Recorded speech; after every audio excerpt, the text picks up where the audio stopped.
filles, les fils de la lumière, Auriel, dans la tradition de nos pères, Auriel, dans le grand bateau de lumière, Auriel, unissons-nous dans la prière, Auriel, posons les 7 pas de lumière, Auriel, pour la victoire de notre Père éternel, marchons sur la terre de lumière, Auriel, ensemble unis à nos ancêtres, Auriel, les filles, les fils de la lumière, Auriel, ah, ah, ah, ah,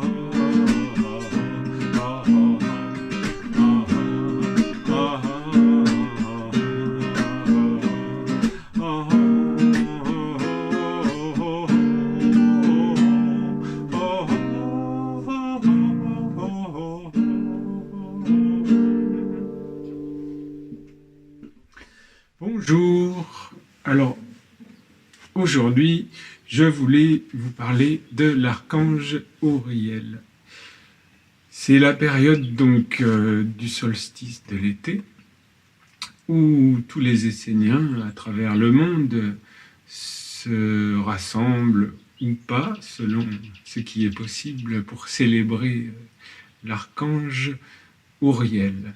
C'est donc un archange moins connu que les 3 autres, parce que cette chère église catholico quelque chose a eu la joyeuse idée de excommunier cet archange, parce que cet archange, mine de rien, il leur posait problème, parce que il s'agit de celui de l'incarnation de la lumière à travers un corps.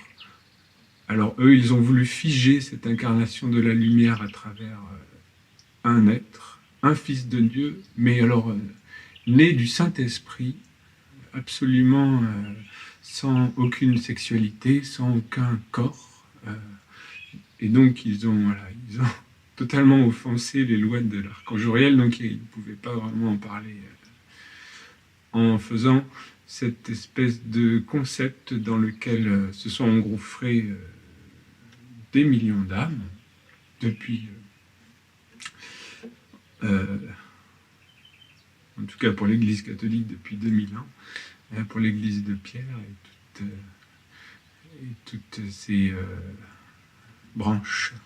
Donc l'archange Auriel, je vous présente le sceau de l'archange Auriel, qui s'appelle le sceau de l'argent ou le sceau de la force créatrice.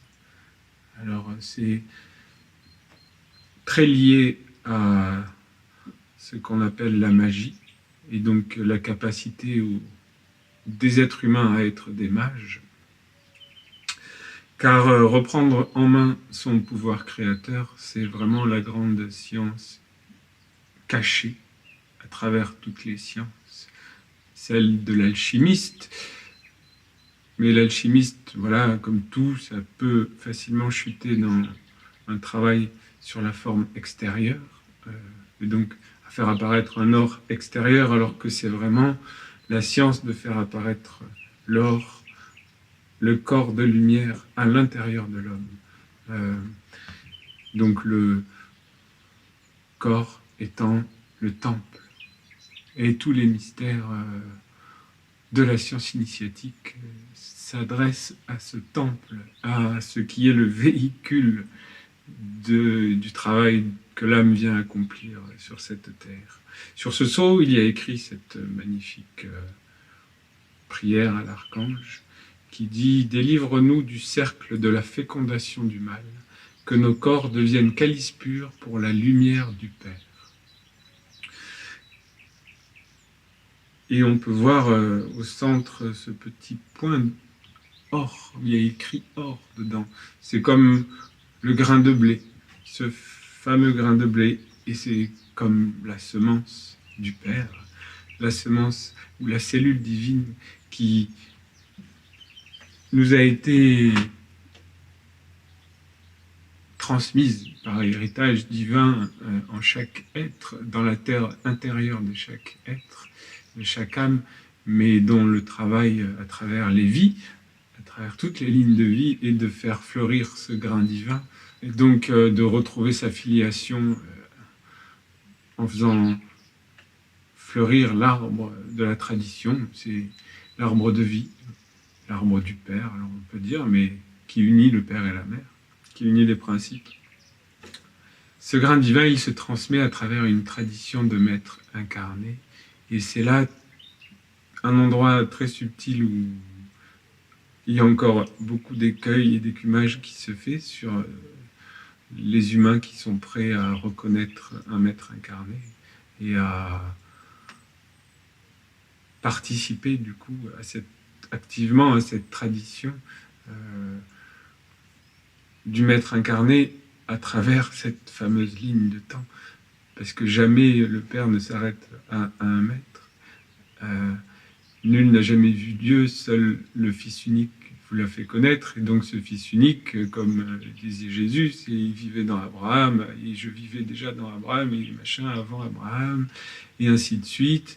Et c'est toujours à travers chaque maître, dans chaque tradition et dans chaque religion, qui veut se considérer le dernier prophète, c'est le mien, ben, c'est toujours un fils du Père qui manifeste le Père pour une époque, pour un peuple, parce que c'est un roi de la lumière pour un peuple.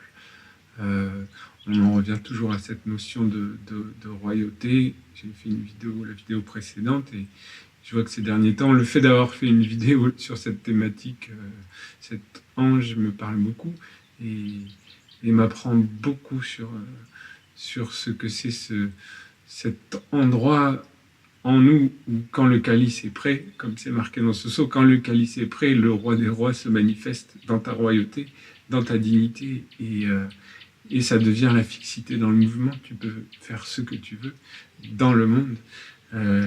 Tu es dans cette présence centrale de l'être. Je suis de l'être, en tous les êtres, le Père. Ça peut paraître simple, c'est un long travail alchimique, et l'idée c'est d'y entrer dans une permanence, dans une maîtrise. Alors c'est là où ça devient le plus difficile, c'est la discipline et de trouver une stabilité dans cet état, parce qu'on se fait très facilement décentrer de cet espace. Mais déjà, quand on y a accès, quand on y a goût, on voit bien que c'est la seule richesse qui vaille le coup dans ce monde, d'accumuler des richesses dans le royaume du Père, et absolument pas dans le monde matériel, parce qu'elles paraissent bien fades à côté de cet endroit où ces instants, où ces instants d'éternité où l'être vient danser à travers notre être. Ce que je peux constater, c'est que quand cette présence est là, la vie devient vraiment, on rentre dans cet espace de joie totale, parce que le feu, il est joyeux, le feu, il est royal, il est bienveillant, rien ne peut le perturber. Alors, c'est vraiment le danseur qui se tient très digne, et qui, voilà, ou alors on peut le voir comme dans le côté, on va dire, noble de la chose, de rentrer dans une arène. Cette arène, c'est toi qui la délimites, tu délimites un cercle. L'idée, c'est que ça devienne celui de ta vie quotidienne, que ça devienne le zodiaque. Quelque part, ce cercle, ça doit être le zodiaque universel. Et dans ce zodiaque, dans cette arène que tu as délimitée, toi, tu viens faire le danseur olé olé et le toréador, mais tu viens pas, c'est pas le toréador dans la forme, parce que c'est une mauvaise idée que d'enlever la vie à un animal, mais dans le côté initiatique de cette idée de braver un peu fièrement les forces sombres, parce que tu es dans ton centrage et que dans cette royauté, les forces sombres, tu joues avec. C'est pas que tu joues avec, mais de toute façon, elles viendront. Dans ce monde, elles viendront te tenter. Elles viendront.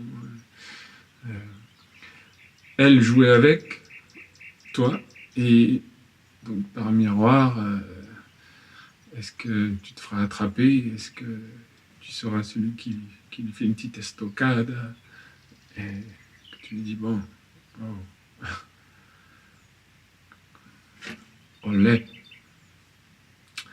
J'aime bien voir ça comme ça parce que ça m'arrive régulièrement d'être dans cet espace et j'aime bien le jeu. Voilà, j'aime bien le jeu. Je trouve que cet espace de jeu, il dégage vraiment beaucoup de force. Après, ça c'est peut-être un câblage. Je suis Gémeaux, alors peut-être que les Gémeaux ont un côté joueur et ça m'a permis d'avancer, moi, personnellement. Voilà, j'ai posé mes guitares pour être plus à l'aise pour parler de ce joueur céleste, de ce danseur cosmique, le grand c'est Shiva. C'est pas ma tradition là. Mais, de toute façon, quand on rentre dans la tradition qui est éternelle et universelle, dans tous les peuples, c'est la même, et c'est la même science, et elle est merveilleuse. Alors je reviens à cette illusion, ce taureau, où ça peut être un ballon. C'est ça, les illusions, ça peut être le ballon. Et qu'est-ce qu'on fait quand on a un ballon? On joue un peu avec. Et puis même, c'est devenu un sport où on veut pas le ballon, on va le mettre dans le camp adverse, là, dans le filet adverse, comme ça, tu gardes les illusions entre filets. Je suis pas sûr que ce soit l'origine du foot, mais ça me plaît de le voir comme ça. Et ça m'amène à cette notion du coup, quand on rentre dans l'arène, on joue, comme là je fais une vidéo, ça s'appelle apparaître, et de toujours rester. La terre du réel, c'est l'endroit où toi, tu es pas celui qui apparaît, tu utilises ce qui apparaît comme un bouclier de lumière. Tu construis une œuvre qui devient un bouclier de lumière, mais toi, tu t'identifies pas à l'œuvre. L'œuvre est une offrande et l'œuvre est un moyen. Et c'est tout. D'ailleurs, cette science initiatique, alors il y en a qui veulent en faire des écoles des mystères payantes très chères pour t'expliquer que tout est dans la science de l'utilisation de ta force créatrice. Donc, ta force créatrice, tu la projettes sur ce que les initiés avant appelaient la materia lucida, la matière du monde. Et sur cette matière du monde, cette école de la Terre, qui est l'école de la conscience, tu façonnes une œuvre, et en façonnant cette œuvre, la conscience que tu mets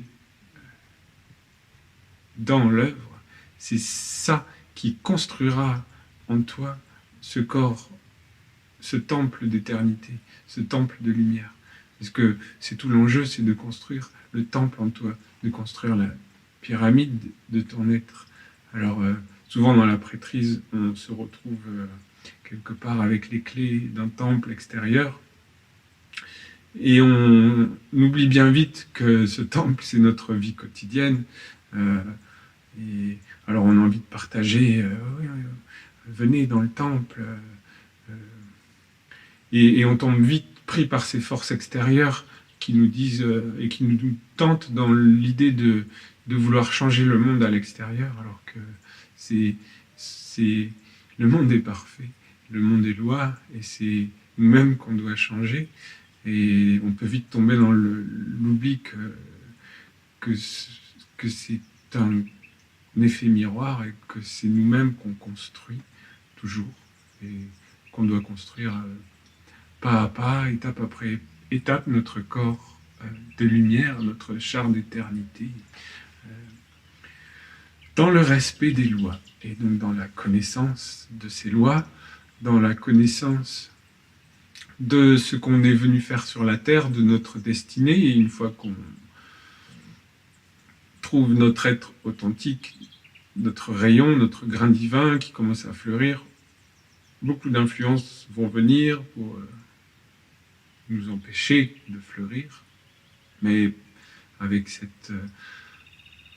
voilà, en ayant une forte volonté, la plante, elle passe, elle pousse même sur des rochers, on ne sait pas où elle traverse le goudron ou la glace pour aller vers le soleil. Et l'être humain, il a cette force en lui, il a cette volonté en lui de fleurir et d'aller vers le soleil.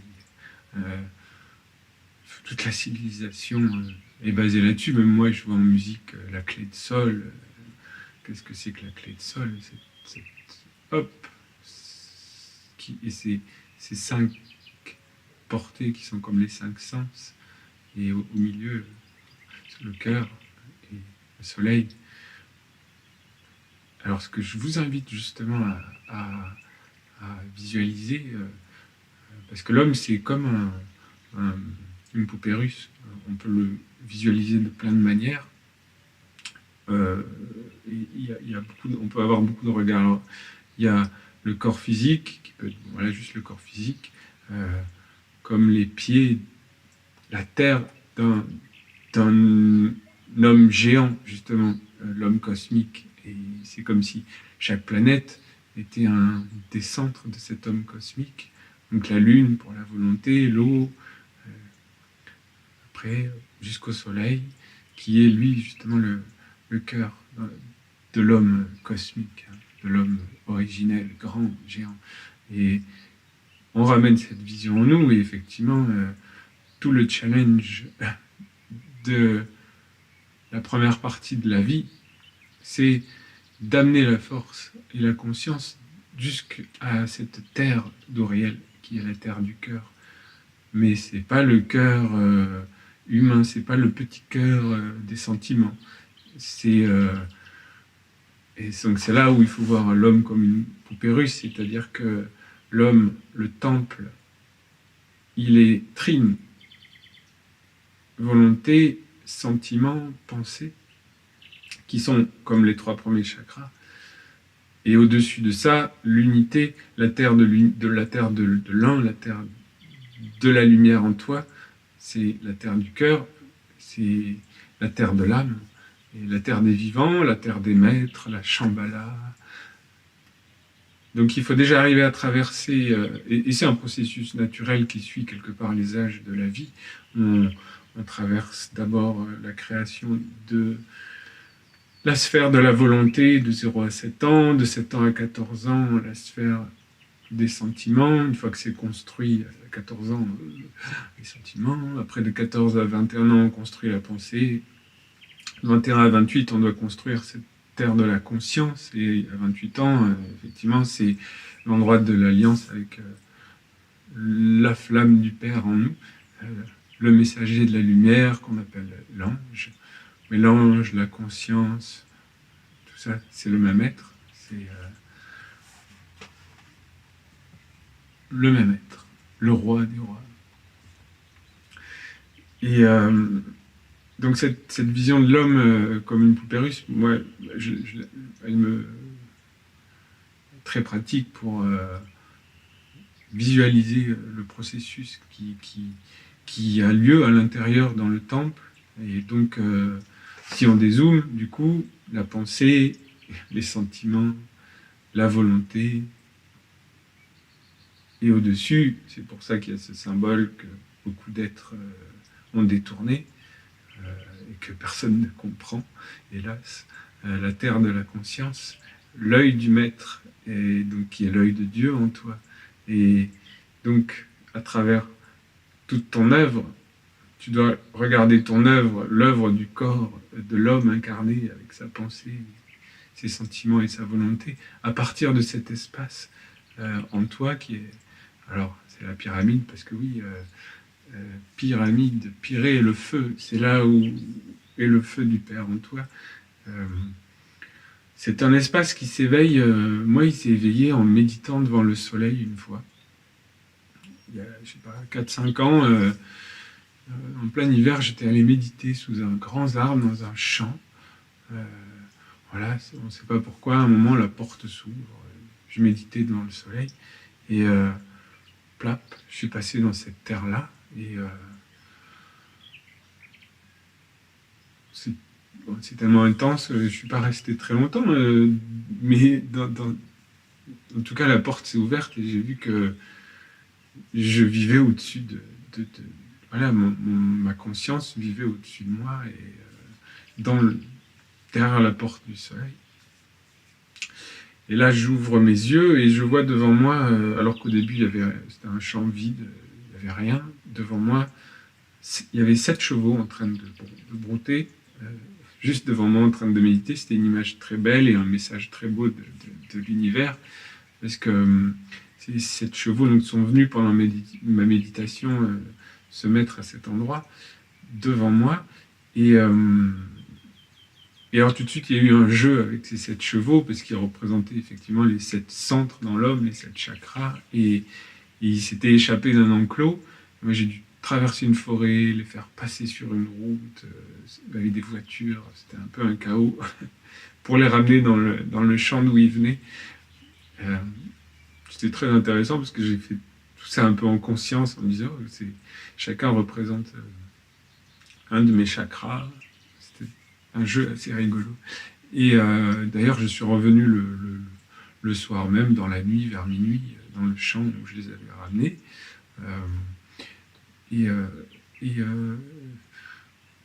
J'en ai choisi un où on s'est choisi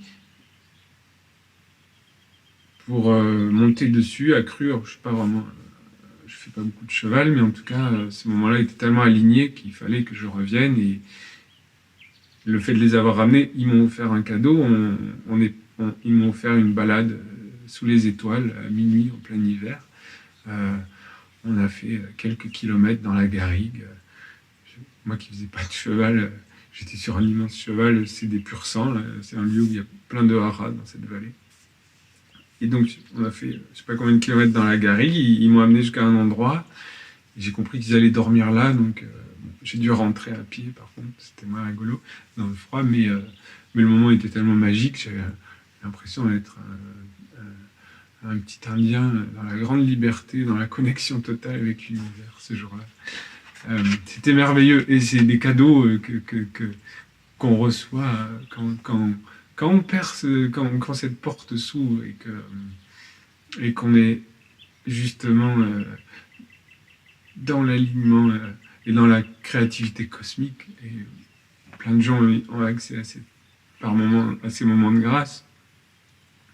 Et c'est joyeux d'essayer de travailler pour retrouver et pour rentrer. Vu qu'on a accès, on y a eu accès, on sait le goût que ça a, on connaît ce moment, et c'est bien pour justement ancrer ça en soi et redevenir cet être joyeux et cet être immense qui est dans une grande danse permanente avec toute la création, avec tout ce qui se présente. Et Auriel.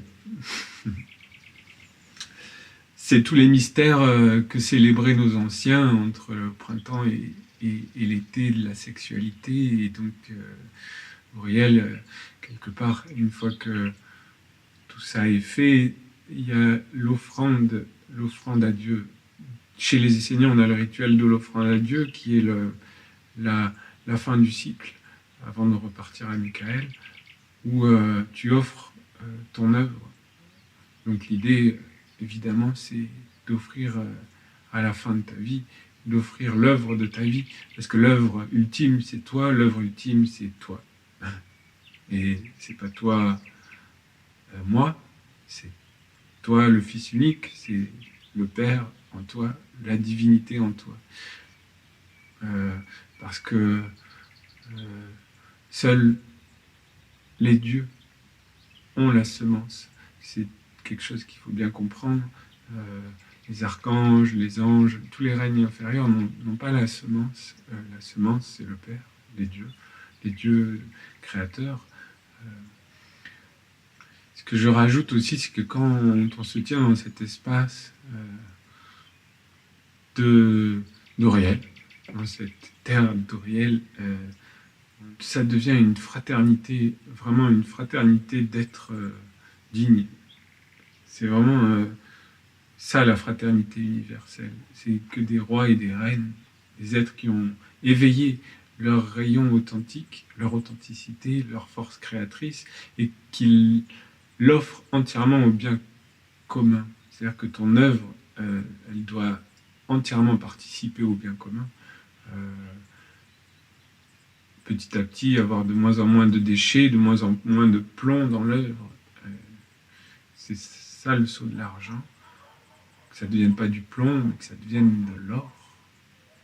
Du pain de vie. Tu n'es pas là pour contempler le pain de vie, mais tu es là pour le manger et à ton tour le transmettre. Et je pense qu'un des états d'esprit de base pour rentrer dans cette belle œuvre, déjà, c'est de libérer le monde de soi-même et du regard qu'on veut porter sur le monde. Et d'ailleurs, il y a une règle d'Auriel aussi qui dit cela, de ne pas vouloir changer le monde. Comme je disais avant, n'essaye pas de changer le monde pour y mettre une vision que tu croirais plus sage sur le monde, ou meilleure pour le monde. Le monde, il suit des lois et un ordre éternel et immuable. Si les hommes veulent s'autodétruire et tout autodétruire, ben, ils le feront. Toi, ta part, c'est de te construire un corps de lumière. Et après, de toute façon, quand la lumière, une fois qu'elle entre dans le monde par ton travail, vraiment, jusque dans tes pieds, que tu sois pour la terre une caresse véritable de la lumière, naturellement, ça se transmet, naturellement, on s'assemble, naturellement les humains s'assemblent, on crée des espaces protégés plus grands, tu construis une maison. Notre maître, il a incarné donc la lumière pour cette époque, il a construit une maison pour que des âmes viennent dans cette maison, qui s'appelle la maison du Père, et pour animer cette maison, pour prendre, c'est pas pour la contempler, pour la figer, et non, c'est pour y danser, pour y vivre, pour en être joyeux. Personnellement, j'ai eu l'honneur et la chance qu'il me fasse, dans les mondes invisibles, dans la magie, après 4 ans de travail essénien, entrer dans la maison du maître, donc dans la maison de cette tradition des fils d'Auriel, parce qu'il était vraiment le porteur d'Auriel sur la terre, c'est-à-dire qu'il portait la couronne de la royauté du pharaon, parce qu'il avait l'œil de pharaon ouvert, l'œil du maître, l'œil du bien commun. Et pour revenir sur cet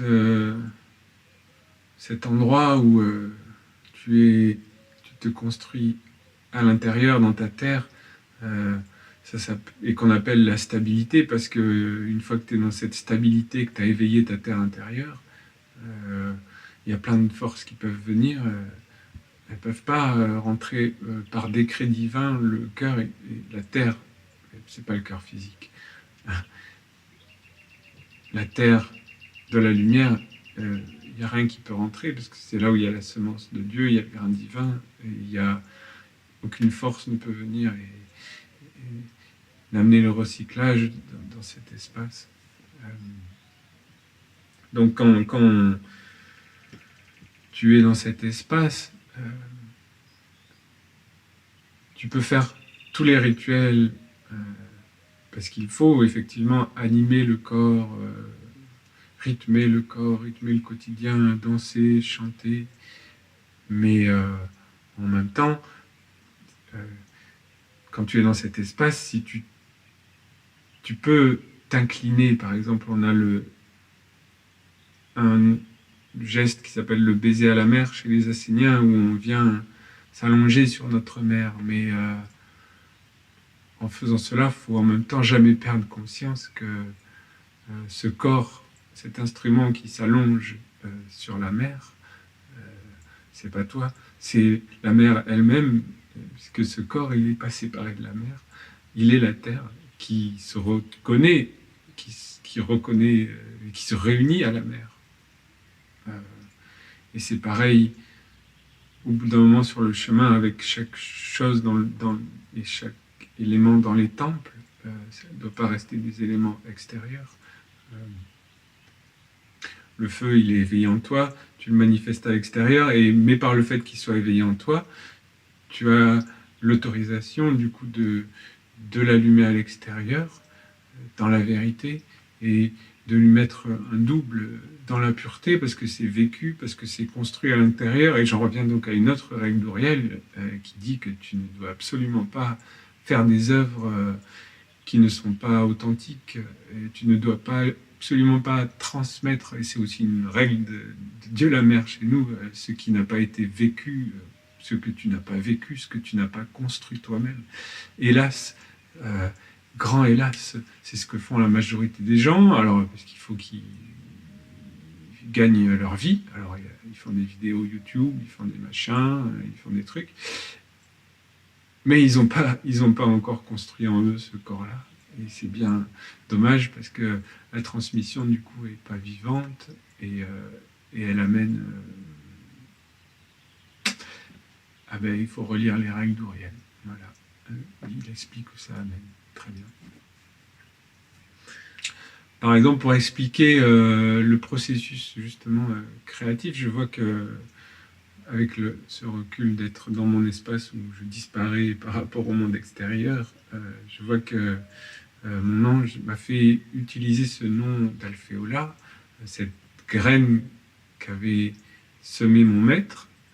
Donc, je la fais apparaître dans le monde extérieur et je l'utilise dans le monde justement comme un bouclier de lumière, et parce elle vient d'une tradition de la lumière, et je ne m'identifierai jamais. Ce n'est pas moi, ce n'est pas ma pensée, mes sentiments, ma volonté, c'est juste le respect et le fait que je m'incline devant cette tradition et devant ce qui se transmet d'un être à un être, qu'on appelle la lumière, l'éveil du grain divin, la joie, le feu de Michael. Du coup, après, à moi de faire... de nourrir le champ de vie de cette œuvre, afin, en conscience, avec les plus belles vertus, en conscience qu'en faisant cela, je me construis en moi un corps de vertu. Parce que je suis entré dans ma célébration de l'archange Auriel, et le premier psaume que j'ai tiré, une des premières phrases dit « Soyez royaux, instrument du roi des rois ». Et c'est exactement ce que il y a 2-3 jours, j'étais encore dans cet espace. J'observe, où je deviens un calice du roi des rois, et je l'observe venir dans le calice, et c'est merveilleux. C'est incroyable de trouver cet état de l'homme qui devient l'instrument de monde, mais tu choisis, tu es conscient, tu dis non à ce monde-là, non à ce mauvais roi, à ce mauvais maître. Par contre, là, lui, le danseur cosmique, ou le roi des rois, ou le Christ, ou l'ange de la protection, lui, il peut venir danser à travers moi là maintenant, parce que je me sens prêt pour qu'il vienne dans cet instant, danser à travers moi, faire ce qu'il a à faire dans le monde. Je veux bien être sa baguette magique, son instrument accordé. Et en tant que musicien, c'est joyeux de faire toutes ces choses-là en conscience, alors de même que moi j'utilise un instrument, de me dire et d'accepter d'être, de m'accorder et d'être l'instrument des mondes avec lequel je veux être en alliance. Et d'ailleurs, cette guitare, je l'ai appelée Alliance. Cette guitare, je l'ai faite faire suite à on va dire, un rendez-vous que j'avais avec mon âme qui m'a demandé de faire. Je suis guitariste électrique, je viens de ce monde de la guitare électrique il y a 4-5 ans, je commence ce chemin d'essénien et ça m'a demandé, du coup, effectivement, et aussi à travers des traditions chamaniques dont je fais partie, où je joue de la musique, j'accompagne, d'entrer dans ce monde de l'acoustique et pour cela de me faire un instrument acoustique, forcément. Et donc j'ai fait ça m'a demandé de faire une guitare à 7 cordes, parce que les 7 cordes, c'est voilà, j'ai mis la menorah en bas, en conscience que chaque corde représente, c'est symbolique, mais c'est comme ça qu'on joue avec les symboles, un des règnes de l'alliance de lumière. Alors j'ai aussi mis les 7 centres de l'homme, les 7 chakras, les 7 planètes, et les 7 cordes, voilà. Donc, en faisant ça sur une guitare, par exemple, consciemment, je vois que quelque part, je le fais sur moi-même, pour moi aussi être l'instrument du grand musicien céleste qui joue sur l'univers. Et c'est joyeux d'être dans cet espace. C'est un espace de paix, c'est un espace de sérénité, et en même temps c'est un espace d'action. C'est pas du tout un espace, n'en déplaise à beaucoup de courants spiritualistes qui du coup touchent pas le sol, planent dans les espaces du non-être. Le grand piège que c'est le moment présent. Qu'est-ce que c'est que cette histoire de moment présent?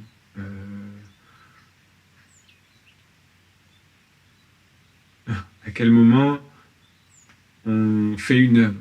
À quel moment on entre, on prend ces petites mains qu'on nous a données, ces divinités de la main, et on façonne une œuvre.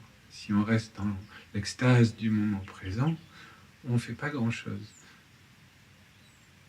Alors il faut arriver à trouver cet espace du moment présent, mais c'est le moment éternel en soi, c'est cet endroit de la stabilité. Mais si Dieu, et si le danseur vient en toi, il ne va pas te dire bouge pas. Respire dans cette grande danse de l'incarnation, agis, fais une œuvre de ta vie qui glorifie le Père, qui glorifie les vertus, qui glorifie le bien commun, qui invite tous les êtres à la sublimation. Parce qu'en restant dans ton temple de la méditation, c'est une étape, mais après, on te demande d'aller dans le monde, d'apparaître. Mais une fois que tu apparais, parce que tu as trouvé l'endroit où tu peux disparaître. Et on a là un peu résumé les mystères d'Uriel, de la grotte d'Uriel, la grotte du cœur. On le situe là, mais le cœur, dans une vision de l'homme, il peut être là, et au-dessus de toi, comme la terre de l'âme. Le résumé de l'enseignement, c'est que ton corps, ton instrument, donc, devienne, que par ton instrument, en tout cas, ton véhicule, tu deviennes la manifestation de ta vie intérieure, unie à l'unisson cosmique, ta vie intérieure harmonieuse. Une fois que tu as trouvé cet espace de l'harmonie, tu utilises ton véhicule pour manifester l'harmonie. Et si en chemin, tu vois que tu as un truc de guerre qui arrive et que tu as envie de mettre une baffe à quelqu'un, ben tu t'abstiens, tu mets pas la baffe, tu dis tiens, qu'est-ce qui me fait sortir de l'harmonie? Qu'est-ce qui m'a fait entrer? Quel est l'esprit qui est venu m'agacer à travers cet être? Ce que je vois, du coup, là, pour finir, c'est que ce chemin, il est vachement lié à celui d'arriver à se délusionner, dans le sens que tu dois apprendre à être neutre et à regarder le monde tel qu'il est. Alors, euh, c'est pour cela, par exemple, que moi, je pourrais appeler ce que j'ai envie de créer l'école du réel, et comme c'est l'école de la mer, et c'est parce que c'est être réaliste, donc c'est nettoyer ton regard de toute projection de monde qui vit en toi, et voir le monde tel qu'il est,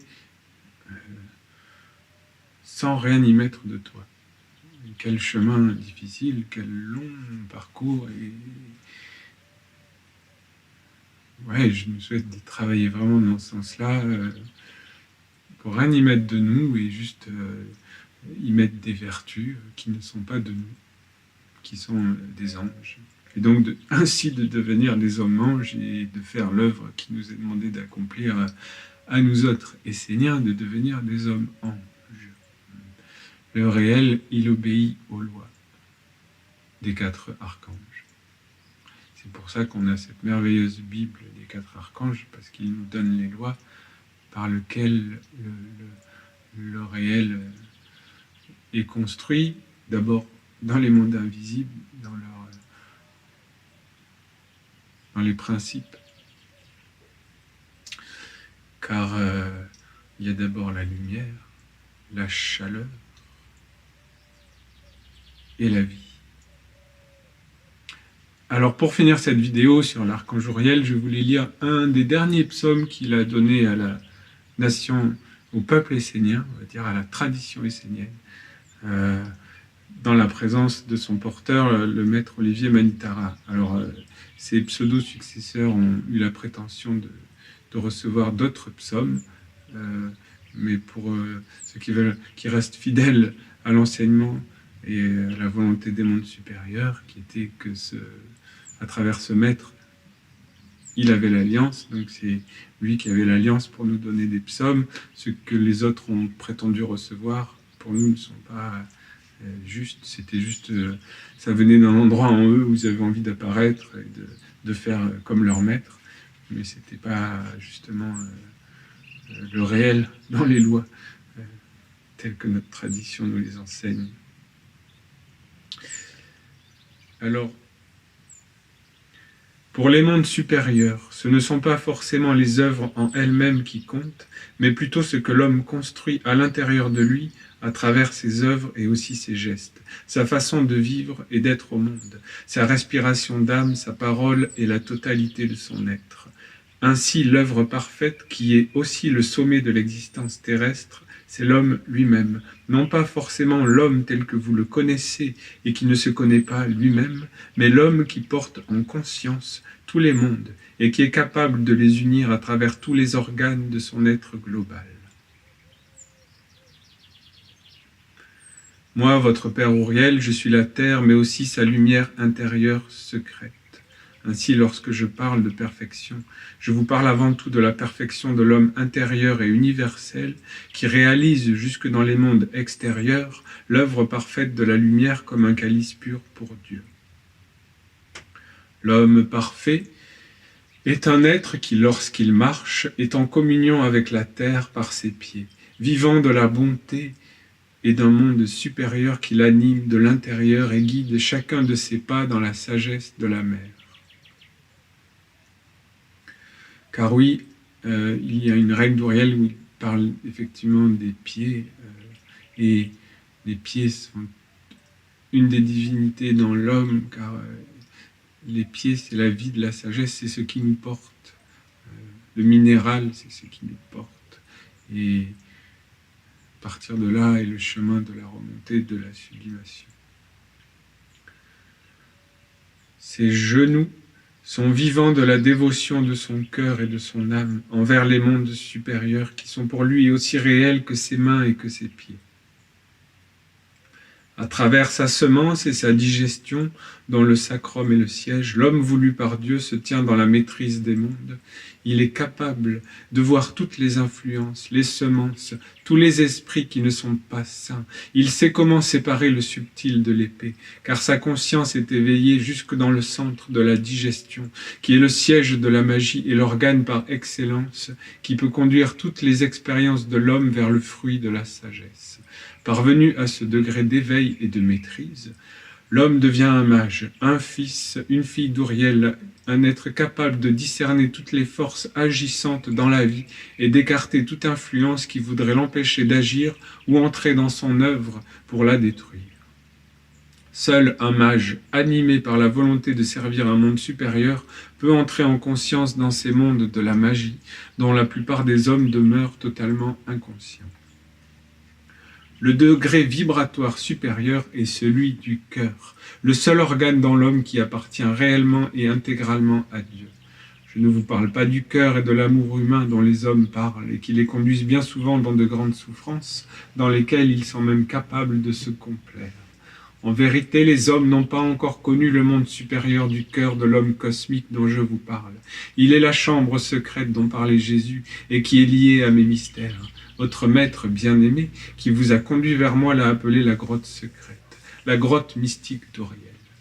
L'homme qui parvient à s'élever intérieurement jusqu'à atteindre ce degré supérieur de conscience et de vie entre réellement dans la grandeur du cœur de Dieu habité par ses anges. Il maîtrise les mondes inférieurs par la magie et la sagesse devenue une en lui. Il possède le savoir intérieur qui permet de savoir quand fermer les portes devant ce qui n'est pas de Dieu ou qui appartient à la fausse lumière, et quand les ouvrir au monde de la lumière. C'est la grande impersonnalité qui se manifeste alors, conduisant l'homme à l'abandon intérieur de sa volonté d'existence personnelle pour finalement se fondre dans l'unique, celui qui est, qui était et qui sera l'éternel, l'immortel, le grand mystère de la vie.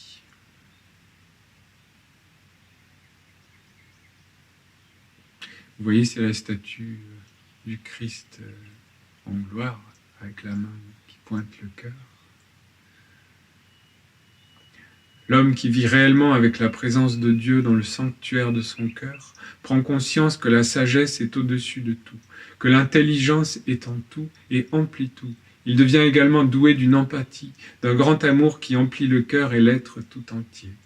Le cœur apparaît alors comme ce qu'il est en vérité, un sanctuaire, et aussi comme le siège de la guérison et de la communion avec tous les mondes. C'est un lieu saint et inviolé, totalement inaccessible à l'usurpation du monde de l'homme, dans lequel tous les éléments, les esprits de la nature, les génies sacrés, les égrégores de la lumière et même les anges peuvent trouver un abri sûr et bon, un lieu de paix et de bénédiction, de partage et d'échange universel.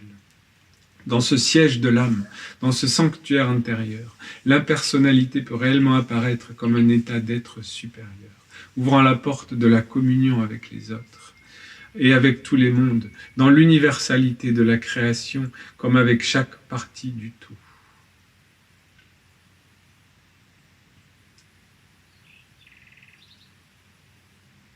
Le pouvoir divin des mains se manifeste également à ce degré d'éveil et de construction intérieure de l'homme cosmique. C'est le pouvoir impersonnel et pur de la guérison. C'est l'essénien véritable qui apparaît, le thérapeute, le guérisseur universel, un avec le grand archange Raphaël et son sceau de la santé. Ce sera notre vidéo. Lorsque l'état d'être supérieur du cœur est éveillé, l'homme peut entrer dans le mystère de la parole. Il devient alors capable de prononcer des paroles sacrées vivantes, car unies avec des mondes supérieurs d'éternité. Par l'éveil de la parole magique, il équilibre les mondes. Il apporte le souffle de la guérison, libère les êtres de la souffrance et peut même modifier, transformer la destinée des êtres et des situations qu'il est amené à rencontrer. Enfin, au-dessus de tout, apparaît le sanctuaire de la tête, comme le degré ultime de l'éveil et de la construction intérieure du corps de l'homme cosmique. C'est le siège de la création et de la sagesse, de tout ce qui est lorsque l'homme a posé et fait apparaître tous les organes du grand corps de l'homme cosmique à l'intérieur de lui. L'homme qui s'éveille dans ce degré ultime de l'évolution terrestre et céleste de son maître, devient capable de voir au-delà des apparences, de comprendre tous les événements, de déchiffrer les lois, les forces, les influences de la nature. Il peut acquérir et développer ses facultés supérieures tout simplement parce qu'il a les yeux posés sur un corps parfaitement constitué, intégrant en lui toute la sagesse des anges, des archanges, des dieux et de tous les règnes de la terre. Telle est la perfection de l'homme cosmique voulu par Dieu. Dans l'idéal, c'est ainsi que vous devriez vivre. Mais voyez-vous, l'humanité a chuté et a fini par oublier et même rejeter cette dimension supérieure et universelle de l'homme cosmique à cause de siècles d'ignorance, de faux savoirs. C'est une grande dégénérescence dans laquelle vous êtes plongé aujourd'hui et vous devez en être conscient. C'est pourquoi je vous dis qu'un cercle peut être formé dans lequel chaque individualité porte en conscience un aspect de la globalité et de l'universalité de l'homme cosmique incarné par la statue du culte des parents de la lumière.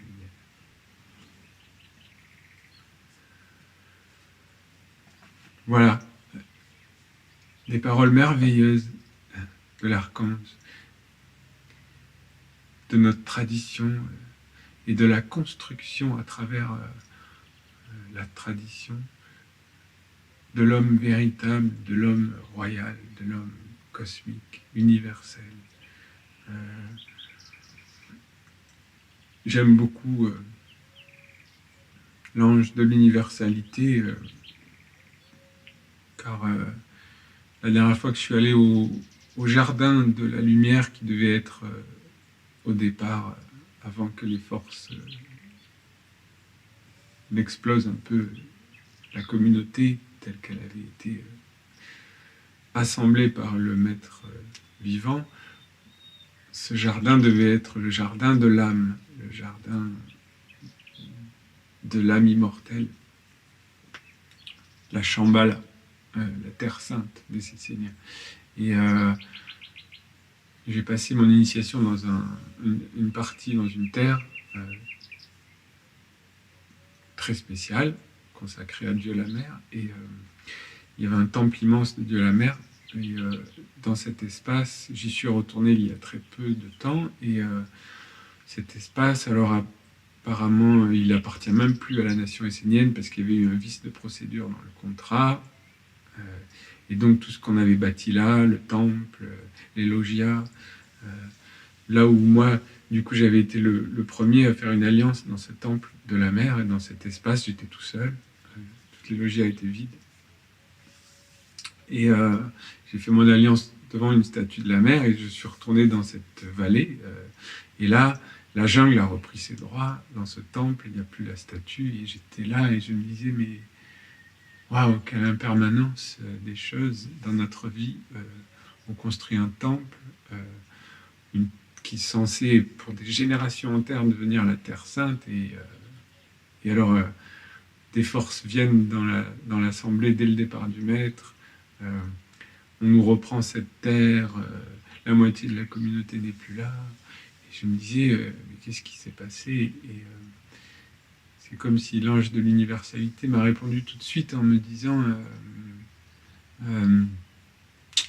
que le temple, en fait, on en revient à tout ce qu'il dit, que on construit des temples à l'extérieur parce que on est en chute, parce qu'on n'est plus l'homme cosmique, mais que si j'étais l'homme cosmique, si j'étais l'homme véritable, le temple, c'est mon être, en union avec toute la création et toute la terre et tous les êtres de la terre, tout le jardin du paradis.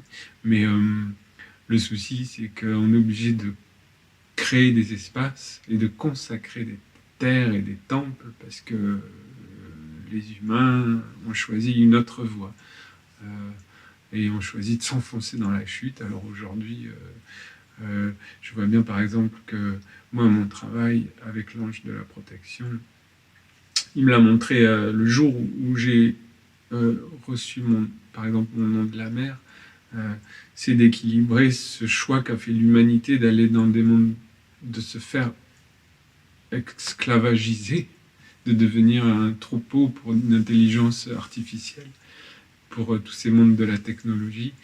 Et notre tradition est celle de protéger le vivant. on est des protecteurs du vivant. Le Père, et sa semence, c'est la vie, c'est le pain de vie. Et donc on prend soin et on s'engage. Et moi, je sais que je m'engage, mais depuis longtemps, pas que cette vie, à protéger la vie, la, la, la vie, hein, tout simplement. On ne va pas rentrer dans qu'est-ce que c'est la vie. La vie, c'est la vie, c'est le réel. C'est ta maman et ton papa jusqu'à présent, mais maintenant qu'ils ont réussi à décoder, à rentrer jusque dans l'ADN, ils sont en train de faire shifter et de s'emparer de la vie. Et donc du temple et de la mère elle-même, de transformer la génétique et on va vers un monde complètement vicieux qui va faire très très très très mal et où les âmes vont être enfermées. Et ça va pas être rigolo pour ceux qui justement restent dans l'instant présent, mais qui ne font pas une œuvre voilà, pour délimiter un espace de protection de ce qui est vivant. Et c'est merveilleux parce que, mine de rien, pas besoin d'être essénien, il y a des centaines de communautés qui se créent, qui créent des villages où ça a lieu. Nous, comme il y avait un enjeu supérieur et on est censé garder dans les mondes invisibles un peu plus difficiles, mais il y a quand même plein d'endroits où les gens retrouvent le chemin de vivre en communauté et en harmonie avec les lois du vivant, et c'est ça l'essentiel. C'est ça l'essentiel. Mais peut-être que cela arrive parce que, d'abord, dans l'invisible et dans le caché, un maître a rapporté la semence et a protégé le vivant, comme à l'époque Peter de Neuf avait été à l'origine, dans les éthers, de tout ce que les hippies ont attrapé. Mais c'était Peter de Neuf qui était dans les mondes invisibles le porteur de la lumière et qui équilibrait les mondes que Hitler représentait justement. C'était Peter de Neuf et par cette lumière qu'il a mis dans les mondes invisibles, après les hippies ont pris cette semence, ils en ont fait ce qu'ils en ont fait, dans la boue. Mais c'est toujours voilà, dans cet espace sacré, dans le temple, par un maître, que la vie est vraiment préservée, la semence de la vie, par cette tradition que nous on a décidé de l'appeler de renaître de ses cendres esséniennes, mais qui est universelle, intemporelle, et qui ne nous appartient pas et qui ne nous appartiendra jamais, au grand jamais. Soyez bénis. Que la lumière d'Auriel conduise